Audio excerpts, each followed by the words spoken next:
coming up on The Golden Key. Grandpa's really sick now, you know? He can't talk that much. Isabel, this is what's happening every day. We just don't see it. It's a battle, Isabel. A war between good and evil. God's servants, his angels at war against the forces of Satan. Dad, Aunt Jenny, don't you see those things beside you? They're so creepy. They're whispering into everyone's ears. Oh, what are they?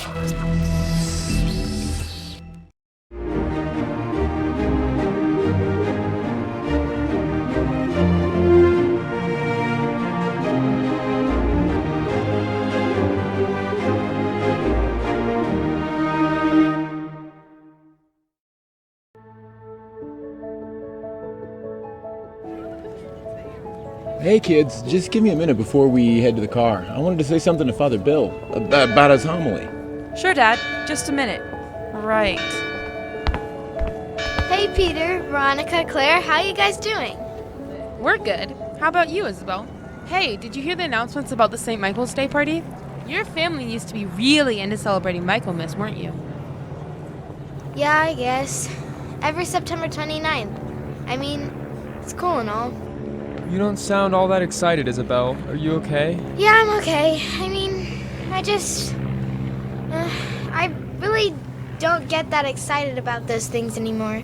I mean, feast days and, well, I don't know. Everything, I guess. Is everything all right, Isabel? Sure. I mean, you know we moved to a new house not that long ago, and, well, I miss my old neighborhood and my friends there.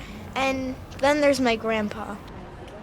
Oh yeah, I heard during the prayers at Mass that we're praying for him. He's pretty sick. Sorry to hear that.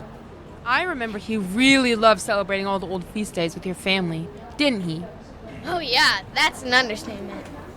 He loves those celebrations, the food, the traditions, of course the special prayers or masses. And I think his favorite was Michaelmas.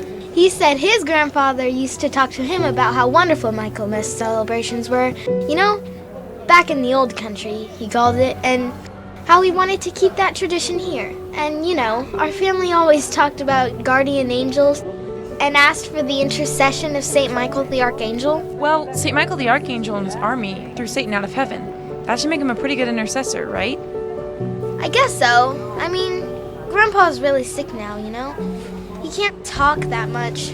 My mom and dad had him move into our house, and he has a room there, which would be great, but, well, he never really gets out of bed or does much. It's just kind of sad. Sorry, Isabel. That'd be really hard. It is. I mean, I guess that's part of why, well, I'm just not into the whole Michaelmas celebration and all that. Listen, can you guys keep a secret? Sure. Like what?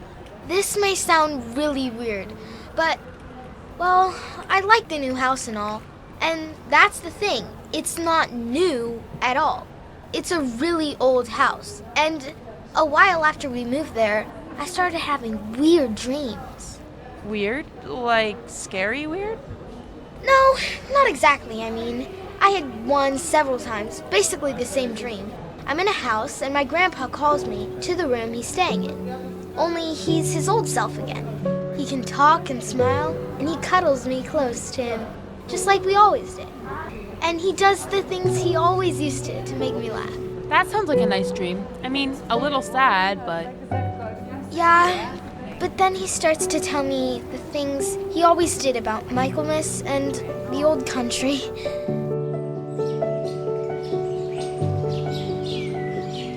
Isabel, you know, my own grandfather, he would always tell me about Michaelmas celebrations when he was a boy, and how wonderful they were. I know, Grandpa. I remember you telling me. Well, you have to remember, Isabel. A lot of people have forgotten.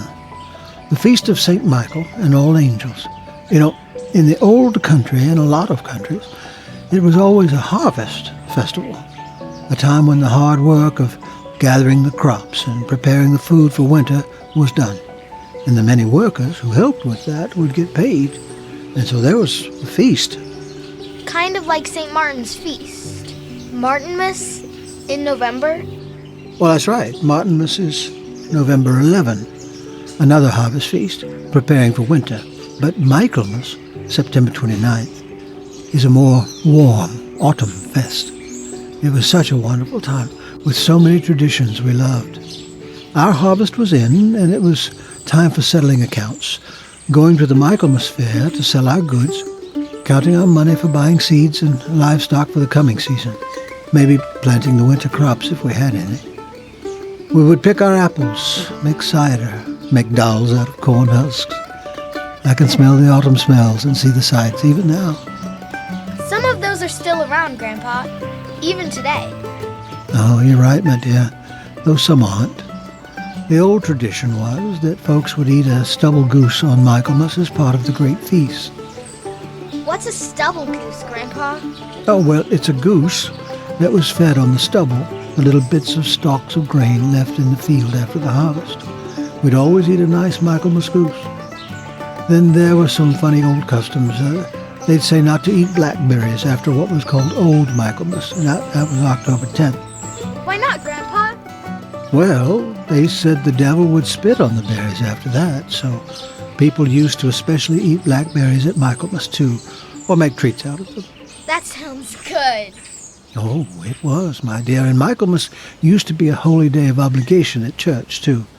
Of course, its name, like Christmas, comes from St. Michael's Mass, and we remembered that great archangel that the Bible tells of standing up to the rebel angel Lucifer and leading his army of God's angels against Lucifer, defeating old Satan and throwing him out of heaven. I know. The prayer to St. Michael asks that he casts into hell Satan and all the evil spirits who prowl about the world seeking the ruin of souls. I remember that. That's right, Isabel. And prowl about the world he does. I think folks, even Christians, kind of forget that nowadays. There's a spiritual battle going on all around us, Isabel. Satan and his folk are always at work, always trying to bring about bad. And God's own army, including our guardian angels, well, they're at work too. That's why prayer and focusing on Jesus are so important for us. Oh, don't be looking afraid now, my dear. St. Michael and the angels, they'll take care of us. Just remember which voices to listen to when you hear them whispering in your head. Whispering, Grandpa? Well, not literally, no. Look, just keep your focus on God and his saints. You'll do just fine, okay? Oh, by the way, Michaelmas is also when your grandmother and I met, at the great Michaelmas party we used to have at our old parish. There was a dance and a hayride in the orchard and bobbing for apples. No one bobs for apples anymore. I guess too unsanitary, but my beautiful Irene, God rest her soul, there she was, selling cider for the parish fund. And our own parish, right here, has a wonderful Michaelmas celebration every year still, and I'm glad of it. Isabel, my little pumpkin, don't forget Michaelmas, or any of the great feasts, please. They help us connect with God and our fellow parishioners and the whole communion of saints. But, Grandpa, how can we celebrate it now? You're so sick. That's why you must. And there's more I need to tell you, my dear. Something important that What happens next, Isabel? What does he say? Nothing. He just cuts out. He gets all quiet like he does in real life. Like, I can hardly see him in there. In his eyes anymore. And I always wake up. That's hard, Isabel. I mean, sad. It is. But it gets weirder. How so? Well, don't think I'm crazy or anything. We won't. What is it? Well, in some of my more recent dreams, there's this little girl. Always the same little girl. What's she like?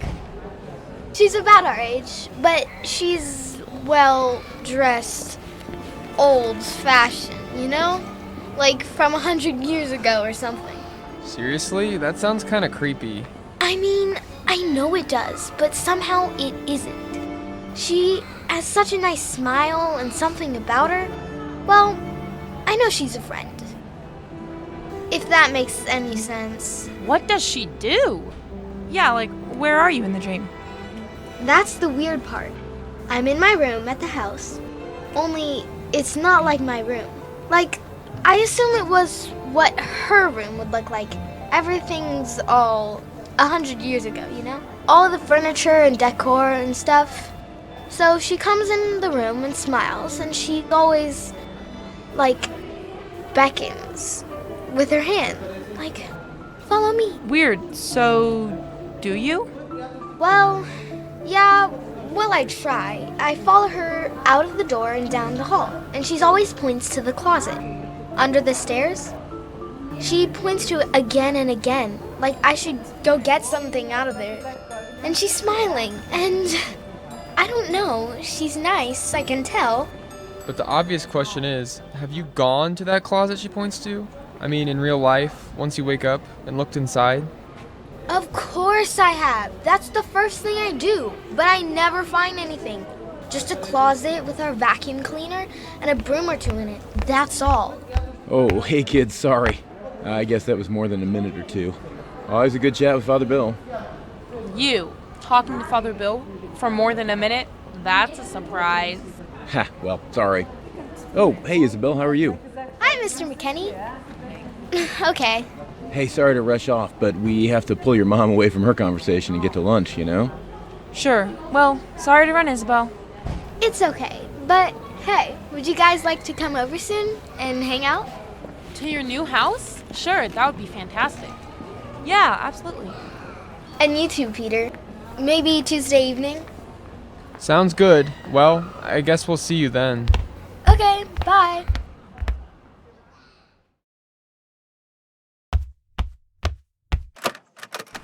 Hey guys, glad you can make it.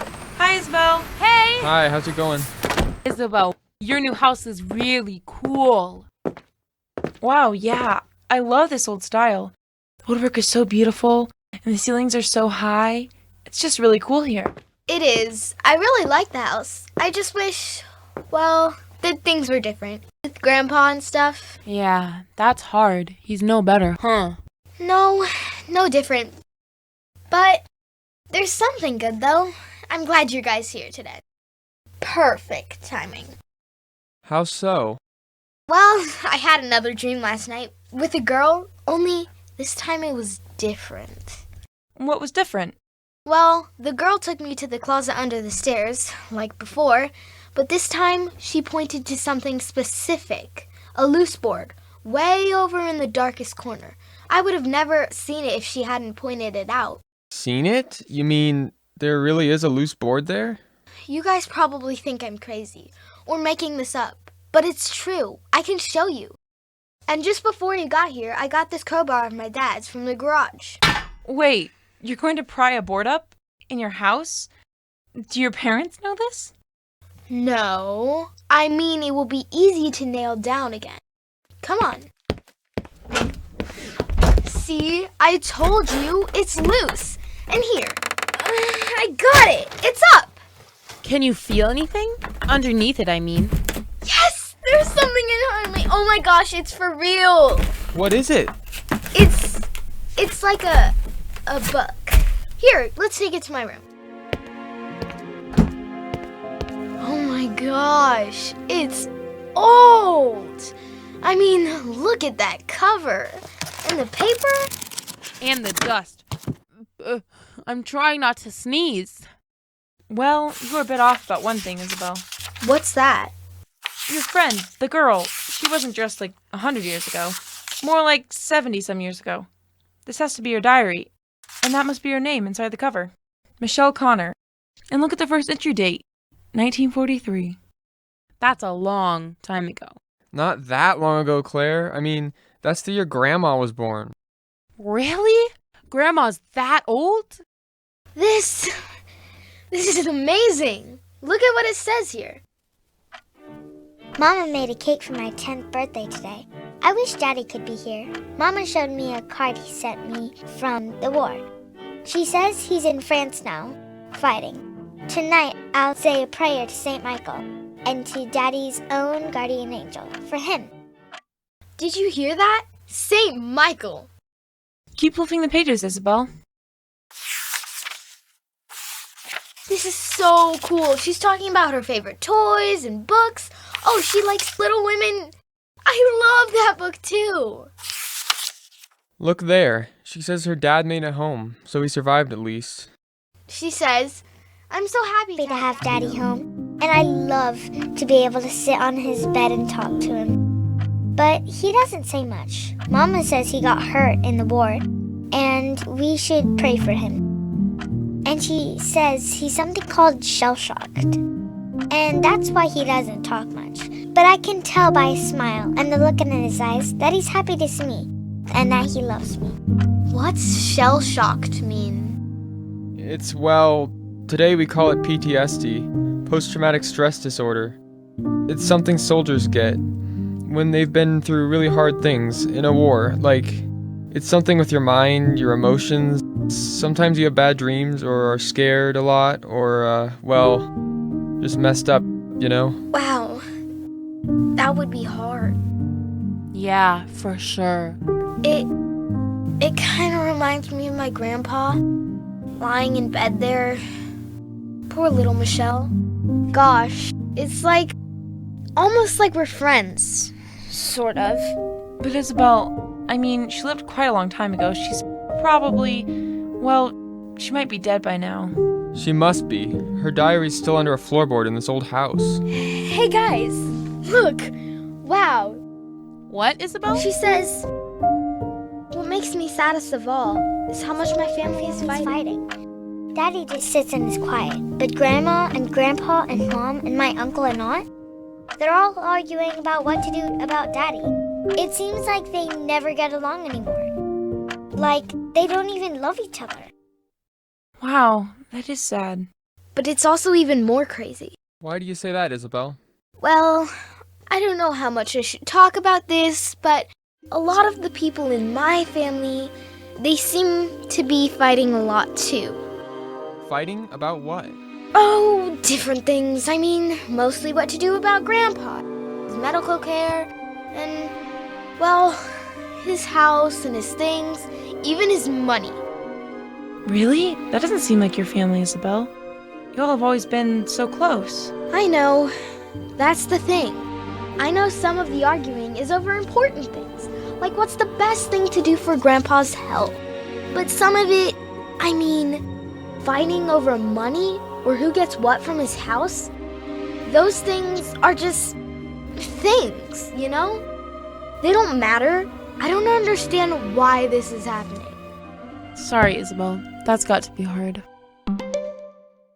Oh, darn it. That's my mom texting. She says she's on her way to get us. Already? I guess it's been longer than it seems. I wish you guys could read more of this book with me. Me too, Isabel. Will you tell us more when you find out about it? Sure, Claire. Of course.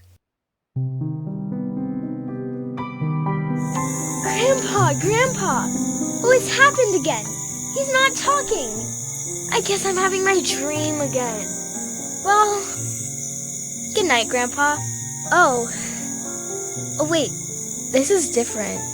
It's Mom and Dad and Uncle Joe and Aunt Jenny and Cousin Sam.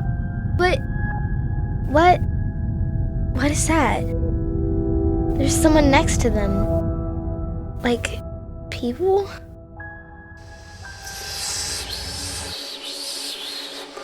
Mom? Dad? Aunt Jenny? Don't you see those things beside you? They're so creepy, gray, and so ugly, and so angry. Don't you see them? Hear them? He's my father too, you know. What makes you think you have the right to make decisions about his health care? You always were his favorite, and you know it. You think you're so much better than the rest of us. Well, you just want his money. You always have. You even care about him? We darn well ought to have a right to this house, you know. We've been keeping it up while you gallivant all over the country. Stop! Stop it, please! Can't you hear yourself? Why are you doing this? Why? She always gets the best things in life. You're always stuck taking care of Dad. Tell her. Don't let her win this time. Just look at him, acting so righteous. Just because he's taken Dad to a few doctor's appointments. He doesn't deserve to inherit anything. You do. Oh my gosh! It's those things! They're causing all of this! They're whispering into everyone's ears! Oh, what are they? Isabel. Isabel, come here. Come to me. Grandpa? Grandpa, you're talking! Yes, I'm coming! Grandpa, do you see those things? Do you hear what they're saying? Do you see what they're causing? Yes, Isabel, I know. But look closely. Look at your parents, your uncle, and aunt and cousins. Those things aren't the only ones here. You're right. I see them now. Other things. Like people. Are those angels? They are, Isabel. They are. They're at work too, pushing back against those evil beings, speaking deeper truths, doing the work of God. Whoa. Isabel, this is what's happening every day, all around me. And you, and everyone, we just don't see it. It's a battle, Isabel. A war between good and evil. God's servants, his angels at war against the forces of Satan. Grandpa, it's scary.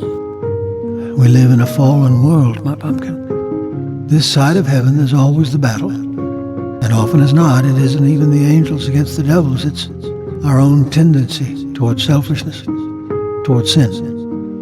We have to work at it, dear Isabel.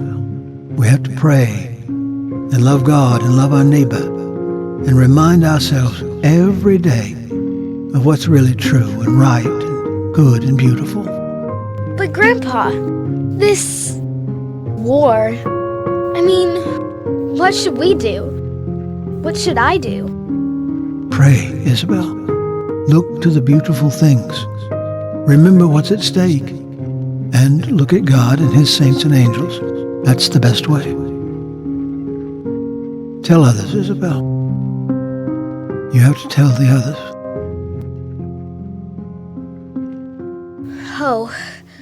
Oh wow. I'm awake. I have to tell them. Mom and Dad and everyone. I have to tell them. Oh hey, Veronica, Claire, Peter. Hi guys. Hey Isabel, how are you? I didn't expect to see you here, the Parish Michaelmas Festival. Not that we're not glad to see you, it's just... Yeah, well, we knew you were struggling a bit with things. My whole family is here. I have to tell you guys about my dream and what happened next. But let's go upstairs to the sanctuary. It's quieter there and less crowded. So, I didn't know if I could make myself talk to my parents about my dream. It all seems sort of, almost crazy. But I did tell them. I was crying and pretty upset and all, and I think they believed me and understood. So what happened? What'd they say? They actually listened. Pretty seriously. I think they know how bad all this fighting in our family has gotten. And that right now we should be praying for Grandpa. And with him. And joining together to support each other. Instead of listening to the wrong voices. So things actually changed? Well, they're starting to. Yeah, I think. My uncles and aunt and cousins, everyone sat down to talk and pray together. And, here we are. For Michaelmas. Celebrating my grandpa's favorite feast day of the year. Yeah, and with ciders, blackberries, and the whole thing. The important stuff, right, Claire? Seriously. But wow, Isabel, that really is an amazing story. I know. And there's more. Oh, wait. Father Bill's getting up to say something. Welcome, everyone. Welcome. I hope everyone's having a great time. You know, our Michaelmas celebration is one of my favorite events at the parish each year. And before I give the annual blessing of our St. Michael's statue here, I'd like to share very briefly the story of why we have this celebration and the statue. This story is part of why this event means so much to me. It really is a remarkable story of what I believe is a miraculous occurrence that took place many years ago. This beautiful statue of St. Michael was donated by a local family in this parish whose matriarch, well, she was a lovely elderly woman who only had weeks to live when her family brought her here. And she told me a remarkable story. She told me of how, when she was a child, her father had returned from being wounded in World War II and was deeply traumatized by what he had experienced in the war. The family struggled and even fought over how best to be of help to her father, to the point of some truly ugly conflict and arguments between formerly loving family members. Well, this elderly woman told me that one night she had an unforgettable dream. As she walked through the house, she could actually see the forms of figures, whispering in the ears of her family members. They were dark, frightening figures, and as they whispered, the people they spoke to grew angrier and began to argue and yell with others in the family.